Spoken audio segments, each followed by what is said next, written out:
Welcome to Brainish English Stories. Major Pendleton Talbot and his daughter, Miss Lydia Talbot, came to live in Washington. They chose a quiet, old boarding house with a garden. The house was an old brick building with big white pillars. There were many trees and flowers in the yard. The place looked like the homes in the South, and the Talbots liked it very much. They took rooms in this nice boarding house. Major Talbot also had a small room for his writing. He was finishing a book called Stories and Memories of the Alabama Army and Cots. Major Talbot was an old man from the South. He did not care about modern things. He loved to talk about the time before the Civil War when his family was rich. They had a big house and many slaves to work for them. Major Talbot still wore old clothes from that time. His long coat almost touched the floor when he bowed. The other people in the house thought his clothes were strange, but they liked him. Miss Lydia was his daughter. She was a small, kind woman about 35 years old. She looked older because of her old-fashioned hair and clothes. Miss Lydia was smart and careful with money. She paid the bills because Major Talbot did not like to. He said they should pay them all at once when his book was sold. Miss Lydia said they would pay as long as they had money. Most of the boarders left the house in the day for work, but one young man stayed at home. His name was Henry Hopkins Hargraves. He worked as a comedian in a vaudeville theater. He was kind and polite, so Mrs. Vardaman, the landlady, let him stay. Hargraves liked Major Talbot very much. He enjoyed listening to the Major's old stories about the South. At first, the Major did not like their actor, but soon they became good friends.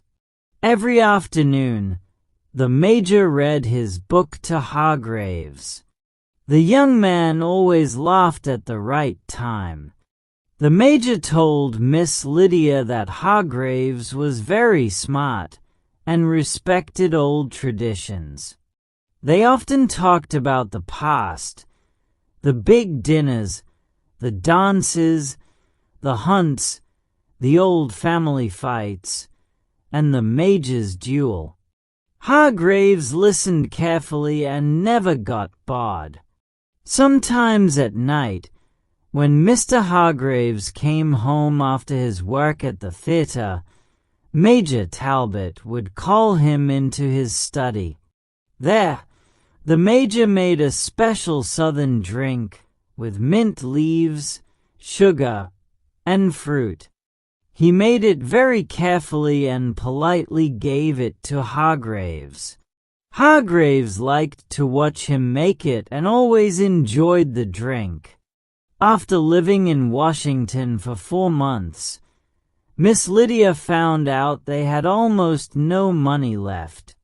The Major had finished writing his book, but no one wanted to buy it. They also owned a small house in Mobile, but the rent had not been paid for 2 months. Their boarding house money was due in 3 days. Miss Lydia spoke to her father about the problem. "No money?" the Major asked, looking surprised. He checked his pockets and only found $2. "I must fix this at once," he said. He asked for his umbrella and went out. He wanted to see a congressman named General Fulgham, who had promised to help get his book published. That evening, the Major came back looking tired. The congressman had spoken to a publisher, but the publisher said the major must cut half the book and remove things about the South.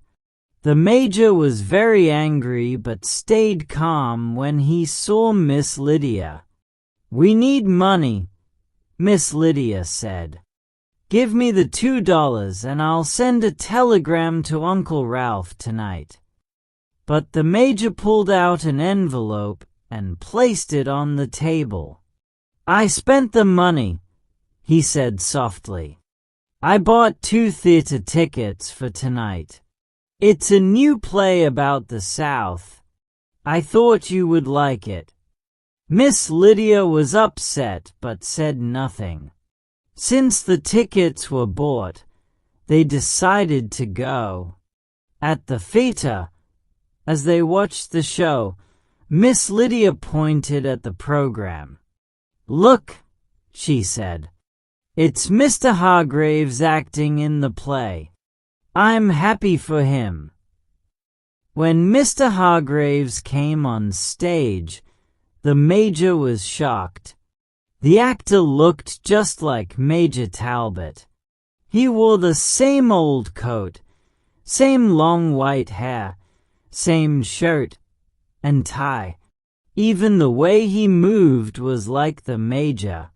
The major and Miss Lydia sat quietly, surprised and hurt, as they watched Hargraves act like the major on stage.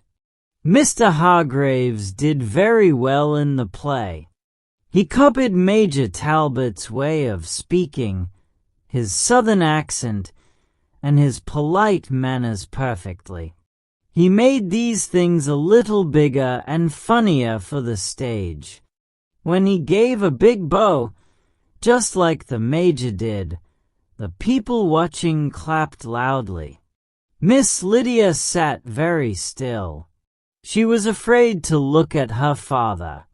Sometimes she put her hand on her face to hide a small smile, even though she didn't approve. The funniest part came in the third act. In this scene, Colonel Calhoun, played by Hargraves, made drinks for his friends while telling funny stories. Many of these stories were the same ones Major Talbot always told. He even told the major's favorite story about a duel with a man named Rathbone Culbertson. Mr. Hargraves acted like the major so well that it was hard to tell them apart. He even made the same special southern drink with mint, copying the major's careful way of making it. He said the same things about how to press the mint and how to choose the best straws. The audience loved it. They laughed, clapped, and forgot about the other actors. When the scene ended, everyone cheered loudly.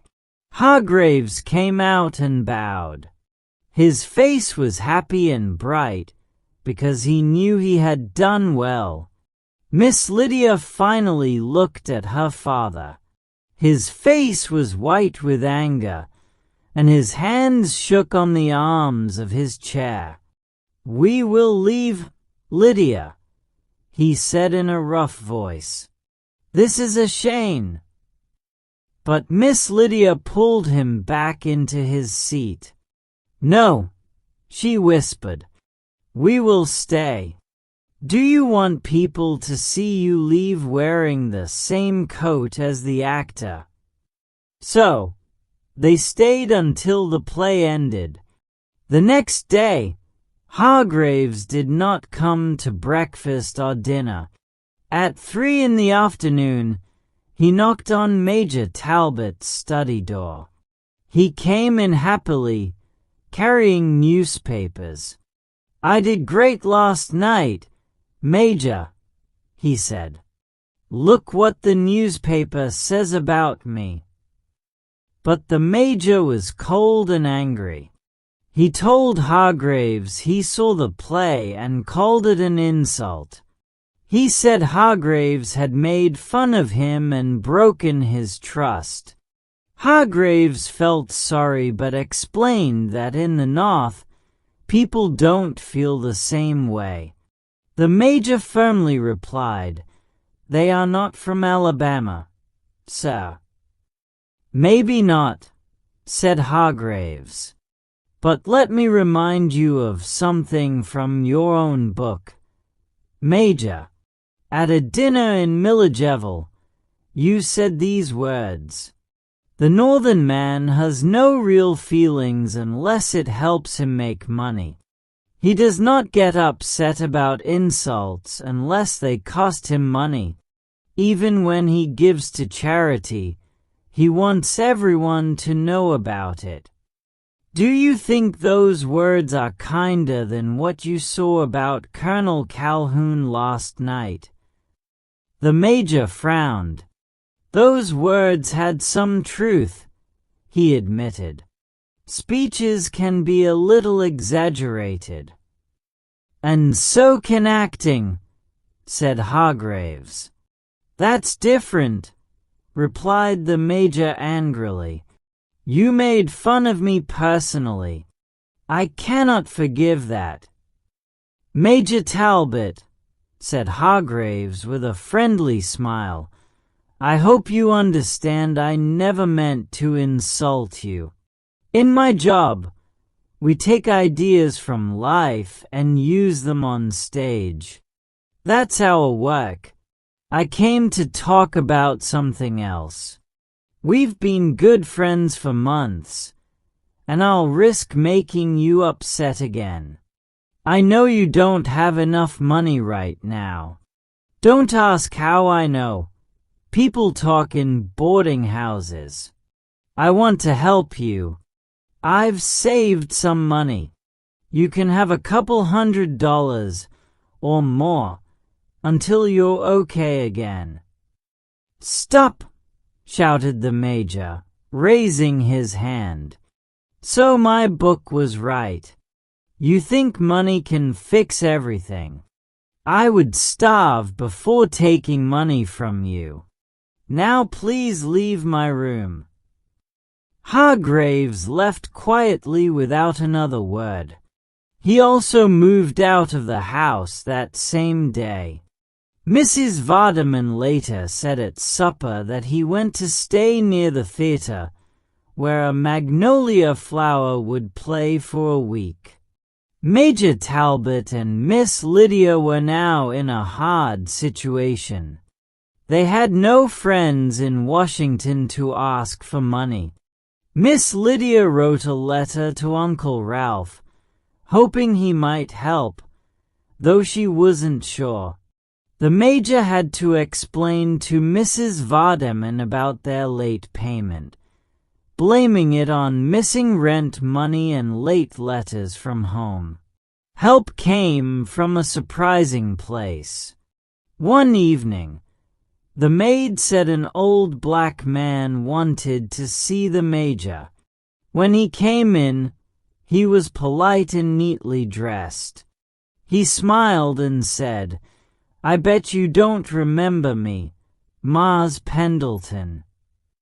"I don't believe I do," said the Major kindly. "Don't you remember Cindy's Mose from before the war?" The Major thought, then smiled. "Yes, you worked with the horses. I remember now." "Yes, yes," the old man said with a big smile. "That's me, Mose Mitchell. After the war, your father gave me some mule colts. Do you remember those mules, Mars Pendleton?" "I don't really remember the mules," said the Major. "I was married the first year of the war, living at the old Follansby place. But sit down, Uncle Mose. I'm glad to see you. I hope life has been good to you."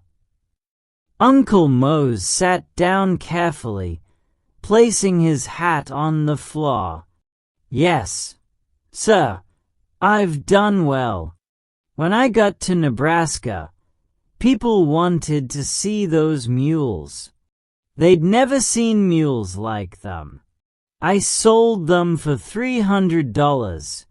After that, I opened a blacksmith shop, made some money, and bought some land. Me and my wife raised 7 children. 2 of them died, but the rest are doing well. 4 years ago, a railroad came and built a town on my land. Now I have $11,000 in money, land, and property.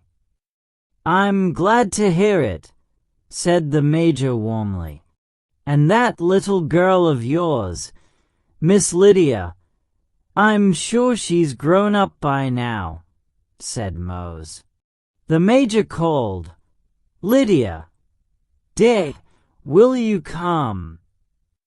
Miss Lydia came into the room, looking grown up and a little worried.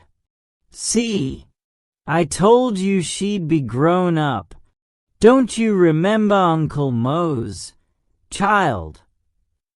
This is Aunt Cindy's Mose, Lydia, said the major. He left for the West when you were 2 years old. Well, said Miss Lydia, I don't really remember you, Uncle Mose, but I'm happy to see you. They sat and talked about old times. The major and Uncle Mose shared memories of the plantation. The major asked, What brings you here so far from home? I came to the Grand Baptist Convention, said Uncle Mose.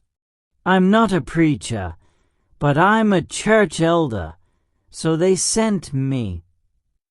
Do you know we're in Washington? Asked Miss Lydia. A man at my hotel, from Mobile, told me he saw you coming out of this house, said Mose. Actually, Mose continued, I came to pay you back. I owe you $300 for those mules.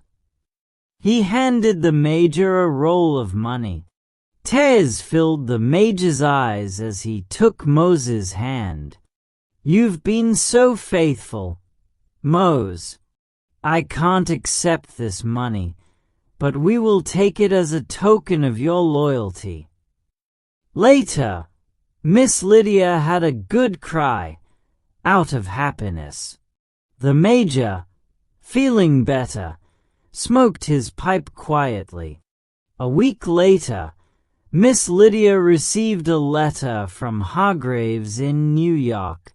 He had gotten a job to play Colonel Calhoun. He also mentioned he had sent $300 to repay the major. He ended with a funny question. How did I play Uncle Mose? Miss Lydia smiled, hiding the letter when the major passed by. The Mobile Chronicle came. She said, It's on your study table.